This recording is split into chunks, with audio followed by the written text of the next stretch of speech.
রাত 1:30টার সময় ছটফটানের আওয়াজ শুনে উঠে দেখি এই একটা ইঁদুর ধরা পড়েছে। অনেকদিন ধরেই এটার ফাঁদ পাতা হয়েছিল কিন্তু ধরা পড়ছিল না। গতকাল রাতে সেটটপ বক্সের তার কেটে দিয়েছিল, এবার যদি ফ্রিজের তারটা কেটে দেয় তাহলে হয়ে যাবে সাড়ে সর্বনাশ। ওইটা মুড়ে দাও, খাতা তো মানে ডবল পিট তো, হ্যাঁ মুড়ে দাও, হ্যাঁ ওইভাবে, হ্যাঁ গুড, ভেরি গুড।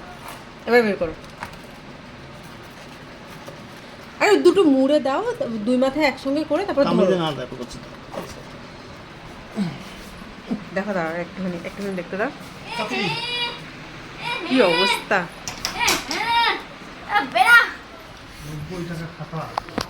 90 টাকার খাতা, ওই যে ধরা পড়লো।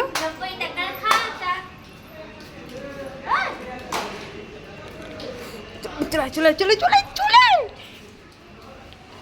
নিচে ফেলে আবার দাঁড়িয়ে আছে, ওই যে নিচে ফেলেছে, ওই যে চলে চলে চলে চলে। অনেক কষ্ট করে ওটাকে কতদিন ধরে ফাঁদ পেতে পেতে পেতে পেতে ধরা হয়েছে। এখন আরো কয়েকটা আছে, বল মানে ছোট ছোট কয়েকটা আরো আছে, বেরিয়ে গেছে, আরো কয়েকটা আছে। আমার মন বলছে, কারণ কি আমি দেখেছিলাম কিছুক্ষণ আগে।